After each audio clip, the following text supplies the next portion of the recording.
1. Hi, this is Damien AtHope, and I am an axiological atheist, which can be understood simply as a value theory or a value science atheist. What I do is basically, as a value theorist, I'm also an atheist. It allows me to see layers of value in things, utilize. It also allows me to have the tool of disvalue. In other words, I look at how things remove value or lack value. All right, and so I'm here with a guest today, and can you go ahead and tell us who you are? And I really want to thank you first for talking with me today, and I really feel that your speech will have a lot of value. So go ahead and tell us, who you are. Okay, well, thanks for having me on, first of all. I really appreciate the opportunity. My name is William Ferraiolo. People who know me call me Bill. My wife and my mom call me Billy, so I answer to all of those.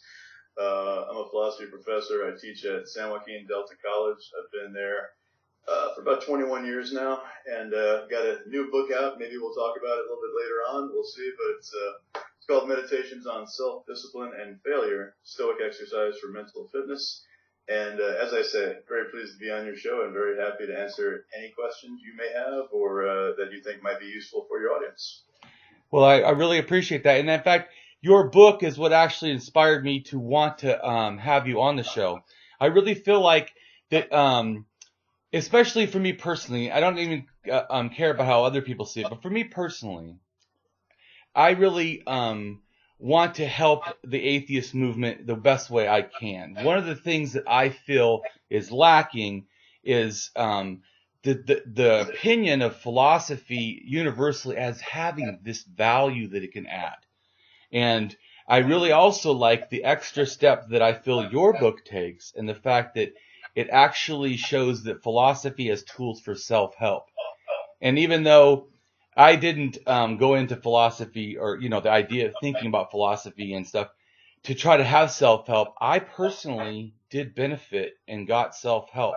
And so I wanted could you please explain what you mean by the philosophy in your book is self-help, and could you explain that? Sure. Philosophy in the ancient world was largely supposed to be practical, supposed to have practical value. It was arguably one of the earliest forms of self-help. Epicurus certainly saw it that way. The Stoics saw it that way. The Cynics, the Skeptics, a number of different ancient schools, Hellenistic schools, saw philosophy's primary value as applicability to managing ourselves, our affairs, etc. So what Stoicism teaches is that eudaimonia, which for lack of a better word, lack of a better translation, should be thought of as flourishing, living well and doing well. It's often translated as happiness, but we tend to think of happiness as a transient psychological state. We're not talking about a transient state. We're talking about an overall flourishing, across a full lifetime. Eudaimonia is to be attained by developing wisdom, courage, temperance, or self-discipline, and justice. These are the cardinal virtues, and then there are, of course, secondary and tertiary virtues that are developed as a result of developing the cardinal virtues. So if we can improve ourselves, if we work on what we can control, and we don't let ourselves get distracted by and depressed by and obsessed with things that we can't control, like the fact that my dog is barking right now. Right. Yeah, in fact, I controlled my situation because I've had the last 2 videos, my cat decided to show up and just go wah, wah, and I'm like, oh, would you stop? So she's locked up in the room. Yeah, my cat's creeping up on me right now. He's about to attack. And here's a pink bear. There you go. That has to do with anything, but there's a pink bear. Anyway, if we focus on what we can control and we don't let what we can't control drive us insane, we'll be better off psychologically, emotionally. We'll hopefully become more virtuous persons, better spouses, parents, citizens, etc. That's the idea. Well, I really appreciate that those ideas. I certainly didn't know obviously enough about Stoicism because those virtues sound great to me. I mean, in a sense, I feel like I'm already doing that. In fact, I really like the thing of temperance. I really try really hard because being an axiologist, I see other people as beings of dignity, that they have this value, this quality that I need to not infringe on. And so even when like people, like you're talking about Stoicism, even when people like attack me and say mean things, I try to look at them and say, how can I help them think different? Instead of just seeing it as a thing attack. And I've actually taken people that have told me to go F myself online, and I just slowly talk to with reason and evidence and just and dignity attacks and enrichments and show them how to think. And it does make people change. And so it is really good. It can. One of the components of Stoicism is the discipline of assent. Just because someone has said a certain string of words, either typed them out in pixels on a computer screen or uttered them, concatenated a string of syllables, it does not follow that we must respond as if we have been insulted or as if we have been attacked. Now, I will confess that I often do. I often fail when it comes to this particular discipline.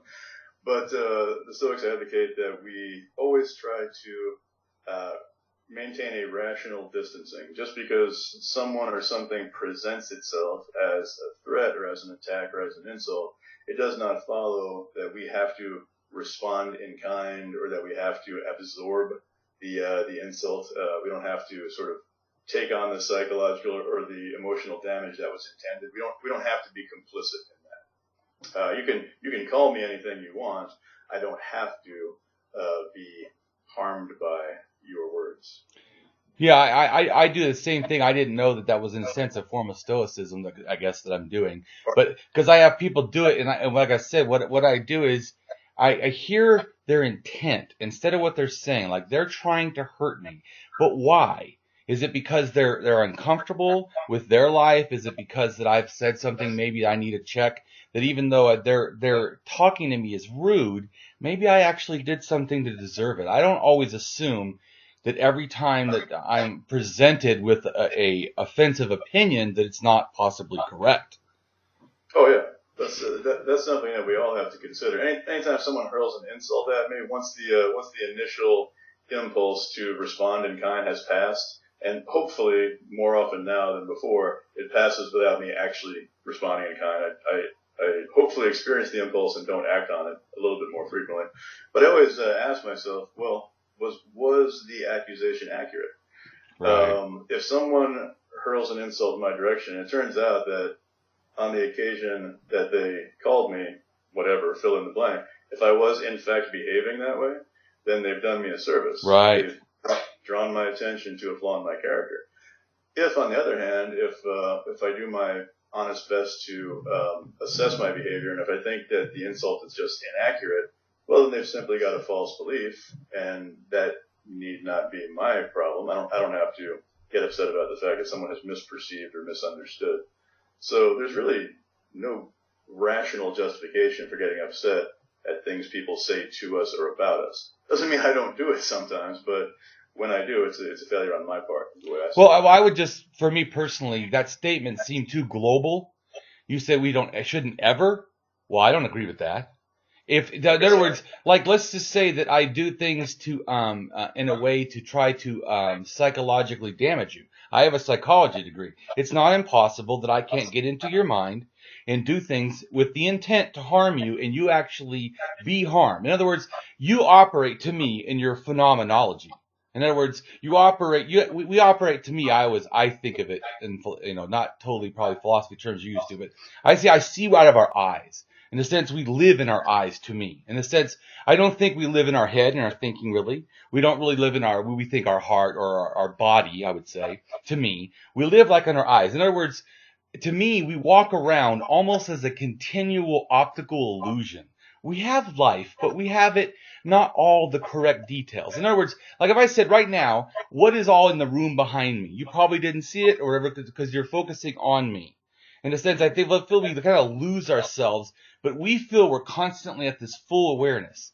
Now, I think it's real good when you're talking about stoicism. What I try to do is realize that the other person isn't operating always like you were talking as a thinking ape or whatever, is in full understanding of even what they're going through.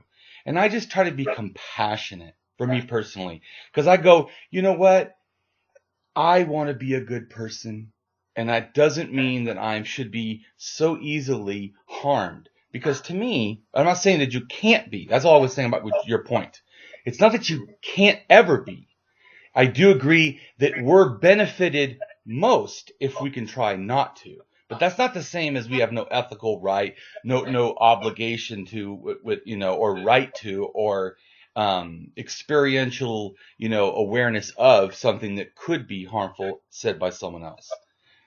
Yeah, I think maybe if we have any disagreement at all here, it's largely semantic. My claim is that I am psychologically and emotionally better off if I decline to be offended, if I decline to be insulted, if I decline to be harmed. True. I'm not suggesting that if someone is offended, insulted, or harmed, they've done something immoral or something indefensible. I do sometimes get angry, but I would argue that it's always or nearly always a result of not having full rational governance of myself. I would argue that we're better off if we don't allow ourselves to have our mood, to have our attitudes dictated to us by external events. Which is not to say I don't fall into the trap sometimes. Well, right. So, but how you said it there, I like it better because you were saying that we don't have to, not that we shouldn't. So, to me, I'm just saying one is to me like that because if I should do it, that means to not do it isn't to me either an ethical violation, a character violation. It would be some sort of a social violation in a sense. There's something. Otherwise, it wouldn't be to me a should. It would just be preference. Yeah, I was using. That's all. I wasn't intending that to be a moral should or a moral ought. I was intending to be a should of prudence. Oh, okay. But I'm glad you clarified. Yeah, I was just saying one is better off psychologically, not being enraged and not being. I totally agree. In fact, I try to think of anger as an alarm system. In other words, whenever anger happens, I stop, but I don't even assess the anger. I just go, something happened that kind of shook things up, because anger is a response to a behavior, in a sense, or a response to a thought. It's not, in a sense, it's a secondary emotion. Something happened, like you got scared, you felt threatened, and then you became angry. So once I have anger, I immediately go, okay, wait, something happened that I need to investigate. How, in a sense, did we get here? Sure, and typically there's an activating event. Right. Perhaps something someone said or did, or could be something else. And then in between the activating event and the anger, there is some sort of belief or expectation that has been, that does not accord with the event that's transpired. For example, if I believe that you should not call me a certain name and you've done so, that might trigger anger. Or if I expect that you will treat me respectfully and then you treat me in some other fashion, that might trigger anger. So I think the case could be made that it's the intervening belief or expectation that is the element of the problem over which I can exert some control. Right? I can't control what you say and do. What I can try to work on over time are my beliefs, my expectations, my judgments about things that other people say and do about events that transpire around. So I would suggest exerting effort there in the spirit of what Stoics call internals. Our beliefs, our expectations, our judgments, our will. They refer to it as the prohoresis, the faculty of deliberation and choice. Right.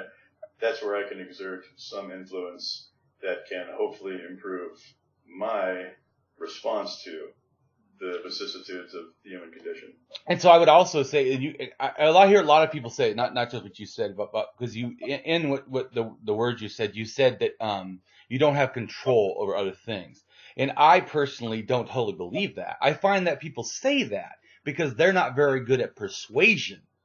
I'm really great at persuasion. In fact, I'm able to, help people see errors in things all the time. And you, even being a philosopher, I feel like you've already imparted, some knowledge to me, and I already enjoyed this conversation. So in a sense, your willingness. So let's say that it's not us involved, but our willingness to do things, especially if it's done precision. Let's just say that you talk to every random person. Well, that doesn't work.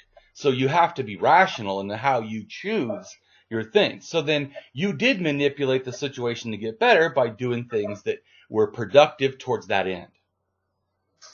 Yeah, again, it may be we have a bit of a semantic glitch in this case. I would argue that I can't control what you believe or how you respond to me. I can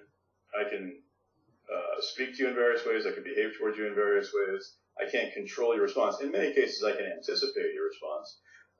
In many cases, I can make a more or less well-educated judgment about how you're likely to respond. I teach classrooms full of college-age kids, for the most part college-age kids every day. So you have to do a bit of sort of psycholinguistics. You have to watch to see how people are responding. Right. So you're in a sense you're manipulating them, which is good, I think, because I don't see I wasn't saying it as a bad thing. I feel like that's what I do too. I think persuasion, rhetoric, or whatever is a form of manipulation. It's just it's not that the rhetoric itself. To me, is it true? Is it beneficial? Is it actually filled with intent of positive? Yeah, see, I would say that when it comes to persuasion, I can control my end of the persuasive effort. I can control how much I study persuasive arts and persuasive techniques, control to some degree how well I deploy them. Whether or not the persuasion is successful will depend to a large extent on factors beyond my control. How well does my audience understand what I'm doing? Right. If I'm dealing with someone else who is very skilled in the arts of persuasion, those people tend to be less susceptible to some of the persuasive arts, right? Very true. Very hard to get me. Yeah. It's very hard to get people who know how persuasion works. Are you a fan of Scott Adams at all, the Dilbert guy? He talks and writes. He's the guy who wrote the Dilbert cartoon strip, and he. Oh, I see cartoons. Yeah, I thought it was some philosopher or something going. No. Yeah, I don't know that many philosophers, and that one definitely. I'm like, okay, there's my lack of philosophy teaching showing up because now I'm like going, I don't know. No, he's just a cartoonist, but he's a smart guy and he knows the life's been studying persuasion for many years. So trying to persuade someone like that is a very different project than trying to persuade someone who does not have the same background. Right. You might like his stuff if you check him out on YouTube or wherever you can find lots of his work. Interesting guy, smart guy. Right on. I want to go ahead and read a poem I think that relates to this, and I want to get more into your book. Okay. So the poem is called Open Heart and Open Arms. We are not the scars that made us or the abuse that enslaved us. We are not the shame that drained us. We are not the intolerance that trained us. We are not the fear that betrayed us or the dark narratives that may have started our lives of pain. We are who we choose to be now. We are the author of our future.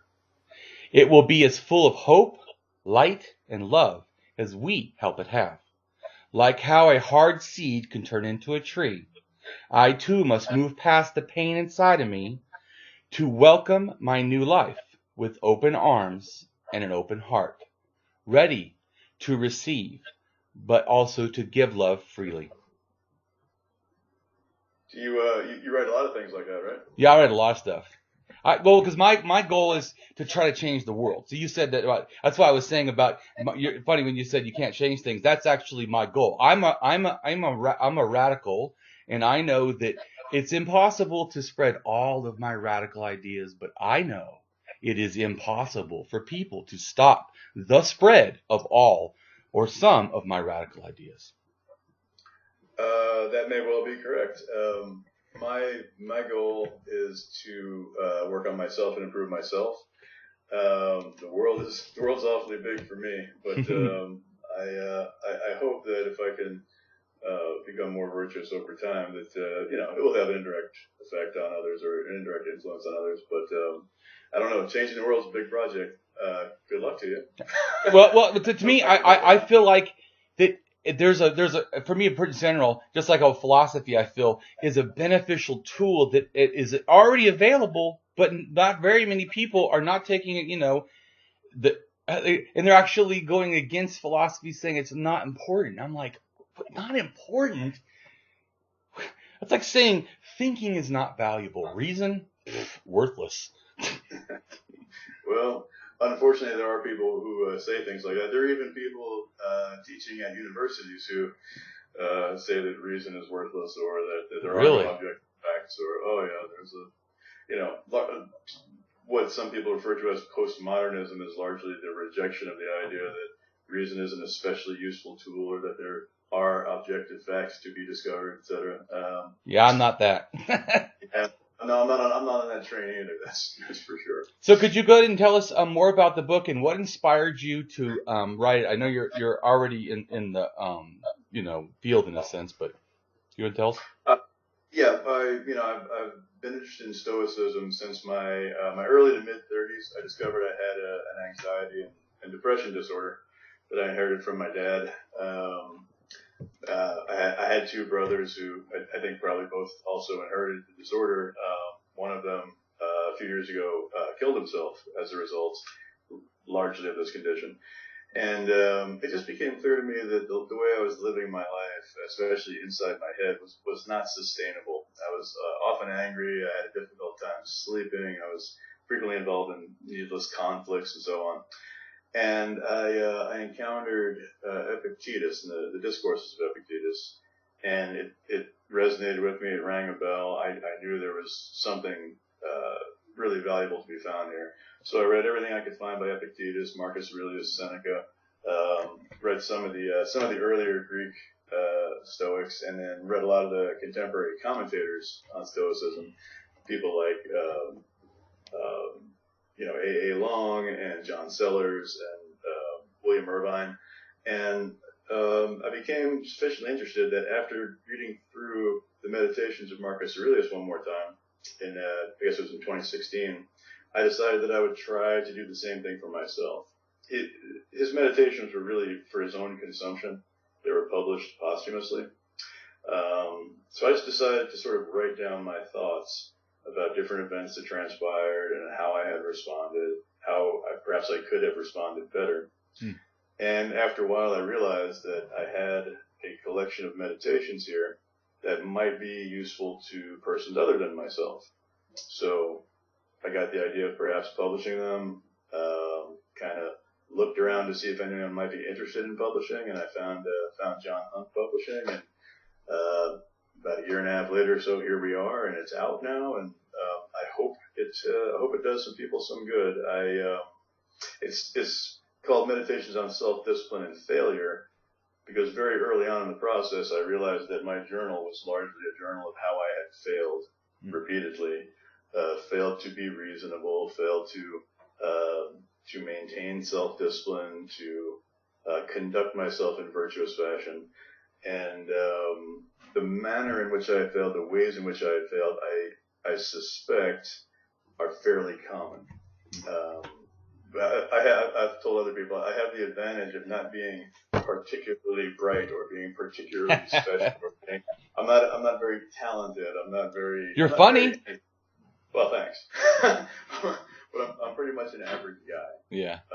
So I think that the every man out there, the every woman out there might face a lot of the same challenges that I do, and I hope the book is a useful resource for anyone who might pick it up. I'm an average Joe, and I'm trying to help out the average Joes and Janes out there. Yeah, well, I think that's really an honorable thing, and that's why I am more than happy to have you on, and I want you to have business. I'm going to get the book, but even though I haven't yet read it yet, to me, it's already given me something, because I didn't know that anyone else besides me, because I don't read enough stuff, but they saw philosophy as a form of self-help. I figured that out kind of by accident. I just kept doing it, and all of a sudden I'm like, wow, this is benefiting me. Epicurus, the Epicureans are kind of one of the rivals to the Stoic school in the Hellenistic world. Epicurus famously said, I always botch the quote, I don't know why I can't remember it verbatim, but it was something like, vain is the work of any philosopher that does not reduce human suffering, or words to that effect. As far as he was concerned, the purpose of philosophy was to help us reduce our distress. Clearly the Buddha, what the Buddha was doing, the concept of dukkha, although it gets translated as suffering from the Pali, which Right. is the dialect. It's a Pali canon. Yeah, it's translated into English as suffering. It isn't physical suffering for which he had a cure. It's psychological and emotional distress, right? So he certainly thought of what he was doing as a form of self-help. If you were around today, he would probably be regarded as something like a cognitive behavioral therapist. So I think in the ancient world, people tried to learn philosophy and other wisdom traditions for the sake of dealing with the fact that life is difficult, it's challenging, and we often suffer. And we'd like to suffer less, or at least we'd like to at least learn from our suffering. And hopefully one of the things we learn is how to suffer less frequently and how to cause others to suffer less frequently. I think that is a good life. And I think I wanted to ask too, since to me, axiology, for me, I can just say, in my opinion, axiology is like the base. In other words, it's almost like, I see it like this. We have feelings occurring and then we think. Then when we think rightly, it becomes reason. When we reason rightly, it becomes logic. In a sense, so it's building knowledge. But so the reason this matters to me is because I think logic is what you need for axiology, which does value judgment. And then, to me, I'm just saying me, and then value judgments helps my epistemology. Then I know, in a sense, know the world, whatever. So I want to hear, because I'm very interested. I want to hear, I'm not trying to challenge you. I just want to hear, how does a Stoic address, because I like truth, I like good, value, calling something true, calling something good as opposed to not good. But can you explain how a Stoicism gets to that, what is good or right or just? Right. I gather when you use the term axiology, you're referring to the study of value Correct. theories. Yeah. Moral value, aesthetic value. That's correct. I do it all. Yep. Right. Okay.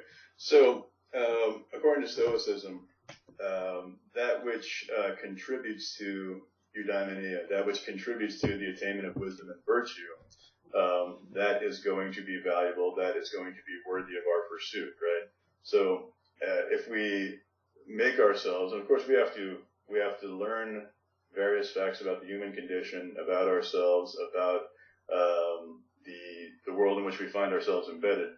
If we learn the kinds of things that help us enhance our wisdom, enhance our courage, our self-discipline, our just behavior towards others, being just, being fair, equitable towards other people, also with respect to ourselves. Some people are unjust towards themselves and self-loathing and so on. It is valuable to enhance our abilities and our understandings in those areas. We become better people. We become more admirable, more honorable persons as we sort of learn how to, we acquire the wisdom to discipline ourselves to behave in just fashion and courageous fashion. Right? Whereas when we fail to do that, or when we behave in opposite fashion, when we are unjust, when we are cowardly, when we are unwise, when we lack self-discipline, we tend to do damage to ourselves, to others. We tend to degrade ourselves. The damage might be physical, but it also might be what we could call moral damage, right? A man who does not control his violent impulses, right, might perpetrate an act of violence against an innocent victim.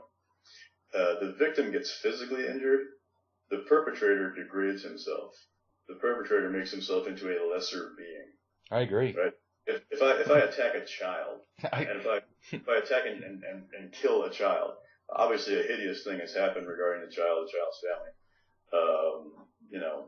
But what I've done to myself is I have turned myself into a vile person. Correct. I turned myself into a despicable human being. So, as Socrates taught, and as the Stoics, I think, would also have argued, the real damage that we suffer is damage at our own hands, so to speak. It's damage that we suffer as a result of our indiscipline, of our irrationality. We degrade ourselves when we perpetrate misdeeds. Oh, I agree. To that, 100%. It's not, the victim hasn't done anything wrong. The victim hasn't done anything immoral or rationally indefensible, but the perpetrator has. This is why Socrates argued that it's worse to perpetrate injustice than to die, right? Perpetrating injustice is worse than death. Death doesn't degrade the person who dies. Right. Perpetrating injustice degrades the person who does so. But I totally agree. The only thing I was trying to find out is, how do you know what's just? Oh, sorry about that. And also what's good, because I love all those words, and I believe I'm just saying is, what's the foundation? In other words, I know formal axiology, which I don't, which is called scientific axiology. They what they do is basically use a logic calculus. I don't like math, so I do all mine like value theorizing. But so I'm just saying, how do you? Because I agree there's good. I agree that there is truth. I agree that there is justice but how do you decide that? Because I mean, I don't feel. I mean, I do think it's a social relation thing that we're talking about. Like whenever we say morality, I don't have a problem, because I don't think that the metaphysical foundations for me personally, as an atheist especially, doesn't have to be in anything other than just we're relating. And for the most productive relating of you and me right now, it helps if we both try to be even toned and even keeled, so we can both listen, both talk, in a sense. The reason why I think that's important, because the value then happens in the shared communication. Like in other words, we both yelled and didn't listen. Then actually neither of us are getting something what I would feel is beneficial, just wasting my time. Right. Yeah. If we're just screaming over each other, it's not particularly valuable to either of us. Stoicism is a species of virtue ethics, right? And according to my understanding of the Stoic worldview, we determine whether any particular activity, whether any particular state of character is virtuous by reference to its participation in or its enhancement of our flourishing, right? I love that word too. Not in terms of making money, not in terms of having power, but in terms of making us wiser, in terms of the way that we learn to govern the kinds of impulses and passions that are irrational, right? We have kind of our animal nature. We have, long before we can reason, we develop desires and aversions, right? We develop attachments to things that make us feel good in various ways, and aversions to things that make us feel bad in various ways. Some of those are rationally justifiable, some are not. We develop a lot of bad habits before we can start to reason. Most young children tend to be very selfish, very self-centered, etc. If we realize that a selfish, self-centered life in which I'm concerned about no one and nothing but maximizing my own pleasure, if we realize that's it's very difficult to justify that rationally, justify that in moral terms. We learn that certain attitudes, certain sets of values move us in the general direction of becoming a wiser person, a more self-disciplined person. So if you ask, what is virtue? Virtue is that which helps me flourish. Virtue is that which helps me move in the direction of become more like our moral exemplars, people like Socrates, people like Epictetus, people like Cato, people like William. Well, let's not get carried away. I'm not in their league. Yeah, but hold on. But who's doing that value judgment to decide that they're in a league that you're not? I mean, so what I'm asking is, do you feel as a Stoic that you are the appropriate person to make the full, unbiased judgment of your value? No, I'm not equipped to make an unbiased judgment of much of anything, right? I don't know if anyone ever has. I mean, the ideal of the Stoic sage, sort of fully realized Stoic sage, there may or may not have been anyone who attained that level. The people I listed, Socrates, Diogenes, Epictetus, maybe Cato the Younger, they're kind of the best, the examples we have of people who arguably have come closest, were the most wise, the most just, the most self-disciplined, the most courageous, etc. When I say I'm not in their league, I mean that I can cite many, many instances of my behavior that departs from wisdom and justice and courage and self-discipline. Whereas in their cases, there are very few instances of which we are aware of them departing from sort of the ideal behavior. There's Aristotle, who was not himself a Stoic. Aristotle, who was also virtue ethics, is largely traceable back to him. He said, look, here's one way to approach it. You can see lives that are going off the rails. You can see lives that are the result of excess, sort of excess obsession with the pursuit of pleasure, physical pleasure. And you can see lives that have no interest in pleasure. They're deficient with respect to the pursuit of pleasure. There's this whole banquet of experience, and if you're an extreme ascetic, you never ate a good meal, you never had sex, you never had a good night's relaxing sleep. If you aim away from those extremes, you will hit a course of moderation. You will find the mean, right? Mm-hmm. Stoic virtue ethics can be understood on a kind of a similar model, right? If you find it's easy to find a person who lacks courage entirely. It's not hard to identify a coward, right? It's easy to identify a person who always wants to fight with everybody constantly, right? Just irascible, always constantly at someone's throat. Courage is between those two extremes, right? Similarly, when it comes to temperance or self-discipline, it's easy to identify people who lack self-discipline entirely.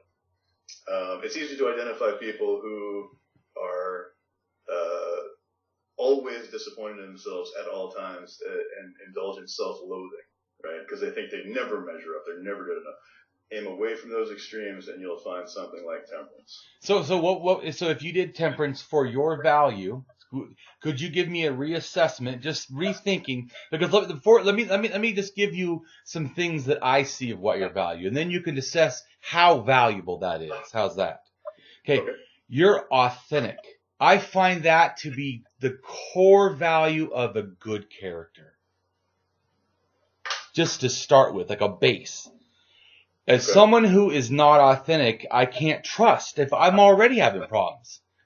For me, I'm saying. So I feel like you've already given me what your value is because you've showed me a high character base. You're authentic. You're open. I feel like you're open to be a teacher, to be a student. I feel like you're open to feel like you're accomplished and also more than willing to say that your struggles. To me, that is a beautiful note that I hear, like a character of person, a value of who you are. So I'm not done yet. So the other thing I feel is that's just you as a person. So you're like in axiology, that would be, in a sense, your intrinsic self value. I see the intrinsic value. Then there's the then there's the extrinsic value, which that to me is that your ideas. Your personal ideas. So you have personal ideas that you're put in a book that are yours, that you're considered given to the world, that someone could benefit by your personal experience. But then there's a systemic thing I think that you have a value in that you may not realize. It is a large benefit to add the value of why a thing is important. And I feel like what you're doing by saying that not just philosophy is valid, but it can be a self-help. So it's actually, to me, almost like a normative application for life in a way that I don't feel like it's presented enough. Seriously. And even if you don't feel that you're valuable, I see that as a very large value. That's why I want to make you more famous. I want, or at least your ideas, book, whatever. But not because I want you to make money. I'm an anti-capitalist. Because I realize this is a person of quality, with ideas worth sharing, that's having a thing that could give a large impact to the world that I feel currently is not appreciating. I appreciate that assessment. If I am to be authentic, and I gather you probably read some existentialism, some Sartre, and nope. No. Well, this is all real quick to tell you, so everyone listening too. I have never taken a philosophy class. I took one class on ethics in my psychology degree, but I don't feel that's philosophy. Now that I've taken philosophy, I'm like, what in the hell was that shit? That was basically like, here's my defense so people can't attack me. I mean, and I can try not to attack others, but it was, I mean, I would say you need to update the ethics. But I know that, but once again, that's why you're valuable. People don't realize, how do you teach ethics without philosophy? I mean, you're just talking about, in a sense, situational behavior to me about how I should operate only in my counseling room or something. You're not really teaching me ethics. And so that's why I feel you're teaching something that's way beyond that, applicable to like the world. Well, all right, like I said, I appreciate it. I'm glad that you're responding to what I'm saying in that way. If you want to read some Sartre, he's authenticity is sort of his central virtue, one of the ones he's most concerned about. To be authentic, I have to be honest and tell you that I don't really share your assessment. I really regard myself as a very average intellect, a very average guy. And my book is written. See, Marcus Aurelius wrote his Meditations as literally the most powerful man on planet Earth. He was, emperor of Rome. I'm nobody. I'm just some. Hold on 1 second though. But so that claim you made was, I would say, a improper valuation, because what you said was Marcus Aurelius was good because he was famous. But I don't find fame, not power, not fame, not clout, not title, to give anything to the idea. Now, I'm not saying that Marcus Aurelius didn't have good ideas, but to me, reason stands on its own. And anyone who tries, for me personally, I know you weren't probably doing this, I have a really problem when people, to me, don't give reason its due credit. Marcus Aurelius, I've read a couple of his things, just quotes over that I really like. I feel he's reasonable. So I'm not saying that his reason isn't, but anything you added on top of that just didn't matter to me, personally. Right, I actually agree with you. I wasn't saying that I respect his work because he was Roman emperor.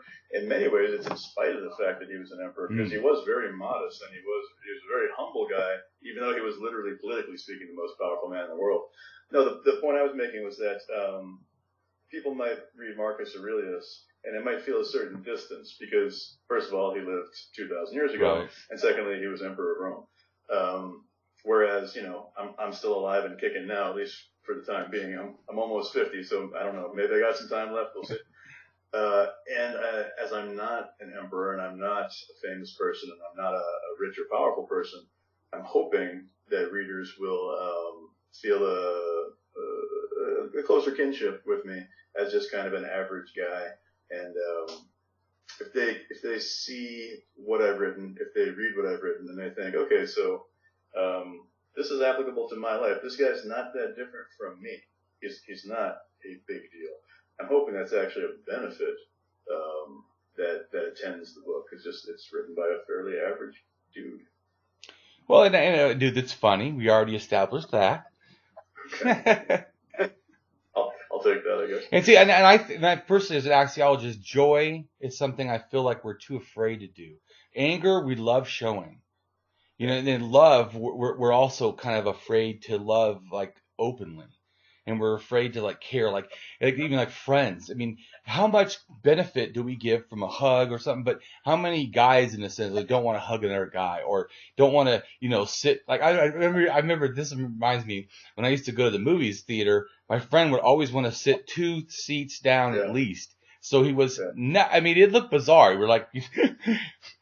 But I was just thinking, but that's so there is a value in a sense, I think, of just getting in the moment. And so I think that just talking to you already, I'm already liking Stoicism a lot. I didn't know that I would like it so much. Oh, well, I'm glad to hear that. And there's certainly a lot of other people writing about Stoicism these days. Philosophers, psychologists, people who are from the business world, people like Ryan Holiday are selling a lot of books. And, he's not even officially, formally a philosopher.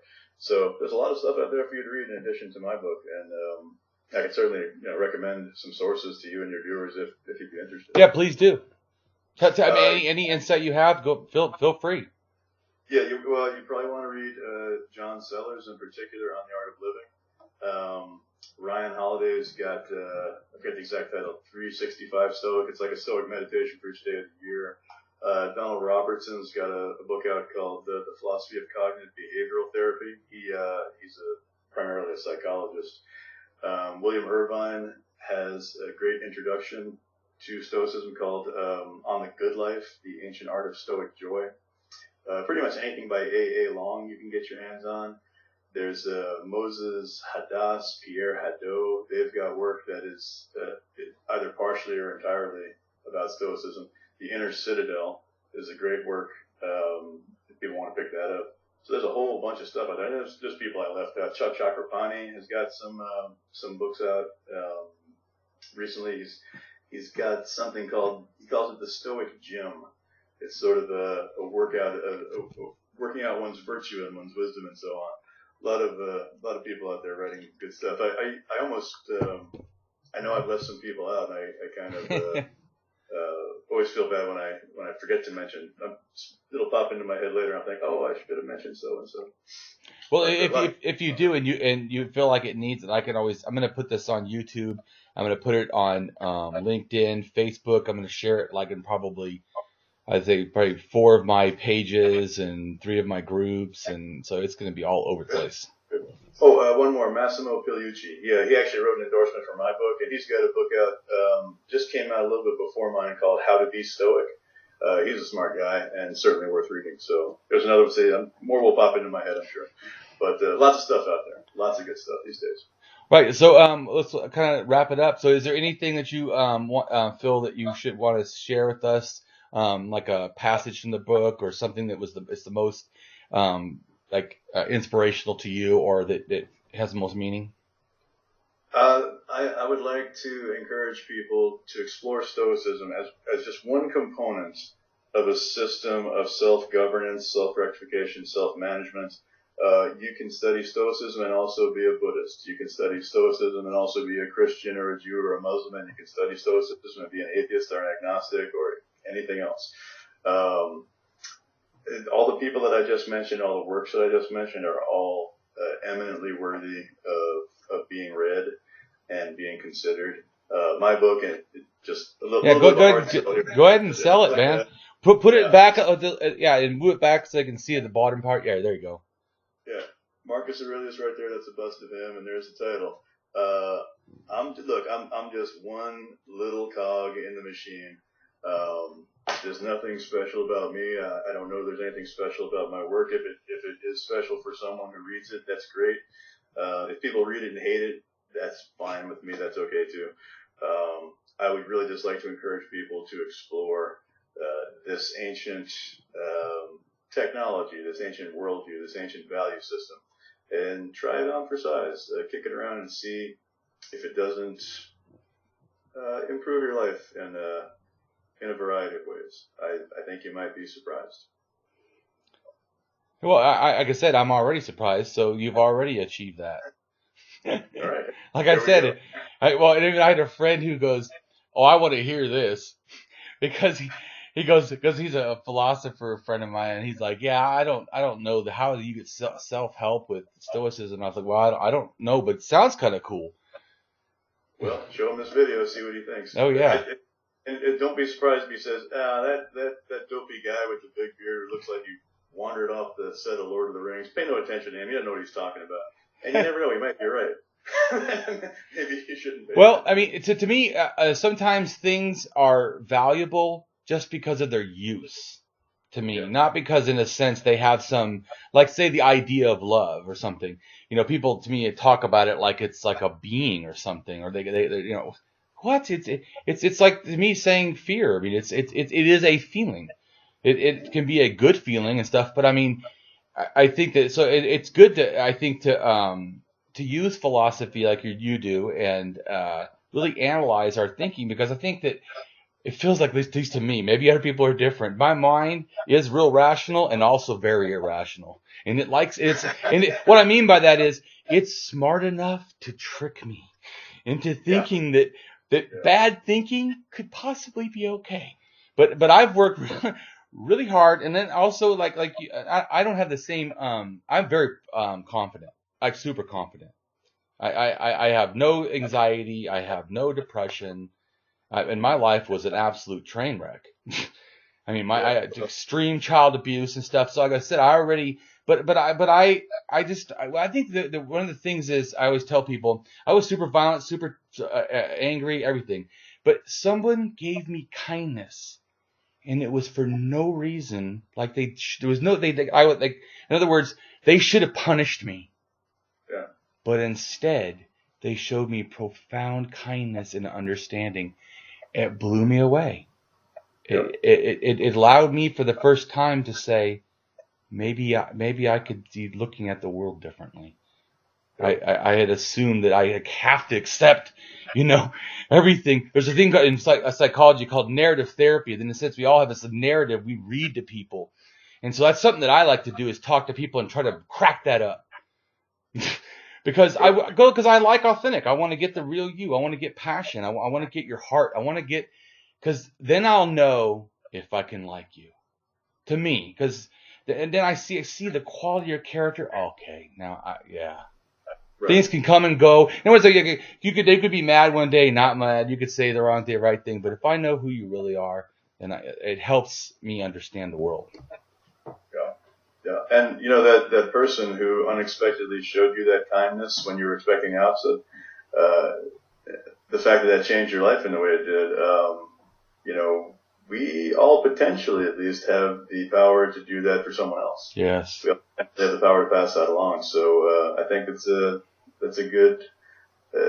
good message, something good to focus on. We can offer that or something like that to others. So who knows? Maybe someone will get that out of this interview. Who knows? Well, I hope so. A quote that I like to say all the time relates to what you were just saying about us, doing things together. I have a quote that says, "We rise by helping each other." Because I had to realize that someone helped me, and that's why I'm here today and feel confident today. Because let me tell you, before they helped me, I was the opposite of confident. I felt like I was a worthless human being that didn't know how to do anything but hurt other people, and I seemed to have no ability not to hurt myself. And I had conduct disorder. It was just out of control. But it was, so everyone's like, oh, how did you see the light? Was it fear of being punished? No, it wasn't. It was kindness, profound kindness that was so genuine, so caring. I just went, oh, I didn't know how to fight that. Wow, what is that? Yeah. And then I thought, I want some of that, damn it. That looks like some good shit. There we go. We all have these watershed moments, or at least a lot of us do. And I'm glad that was yours. I've been a bit of a train wreck myself on occasion. So hopefully we can maybe avert a few train wrecks out there. I hope so, and I really feel like it's already happening. I feel like this was a really great conversation, and I feel honored to be your friend, and have this time to converse. Well, the honor is mine, sir, and I appreciate you inviting me to participate. Thank you very much. All right, great. Well, everyone,